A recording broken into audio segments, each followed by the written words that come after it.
Petrol डिझेलचा साठा मुबलक प्रमाणात उपलब्ध नसल्यामुळे पंपावर ट्रकच्या लांबच लांब रांगा लागल्यात। इंधन टंचाईमुळे शहरातील शेतकरी वाहतूकदार त्रस्त झालेत। तासनतास प्रतीक्षा करूनही इंधन मिळत नसल्यानं वाहतूकदारांनी संताप व्यक्त केलाय। दरम्यान या संपूर्ण परिस्थितीचा आढावा घेतलाय आमचे प्रतिनिधी गणेश शिंगाडे यांनी। अखाती देशातील युद्धाला आता पूर्णविराम आलेला आहे। 15 दिवसासाठी कुठेतरी स्थगिती करण्यात आलेला आहे। मात्र अखाती युद्धाचे परिणाम आपल्याला आताही जाणवत आहे। आपण बघू शकता, आपण भारत पेट्रोल पंपवर आलेलो आहोत। या ठिकाणी डिझेलचा साठा अजूनपर्यंत पूर्णपणे आलेला नाही आहे।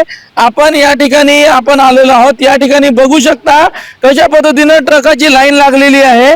यांना डिझेल न मिळाल्यामुळे आपण या ठिकाणी किलोमीटर 2 किलोमीटर ट्रकाची लाईन लागलेली आहे। भारत पेट्रोलियम इथे आलेलो आहोत आणि या ठिकाणी आल्यानंतर त्यांना विचारणा केली असता त्यांनी सांगत आहेत की मिनिमम कमी प्रमाणात डिझेलचा साठा आहे।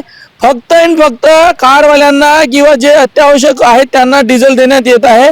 मात्र ट्रान्सपोर्ट हा थांबलेला आहे। कुठेतरी 2 किलोमीटरवर ट्रकाची लाईन लागलेली आहे। त्यामुळे आपण बघू शकता डिझेलचा अजूनही पुरवठा सुरळीत झालेला नाही।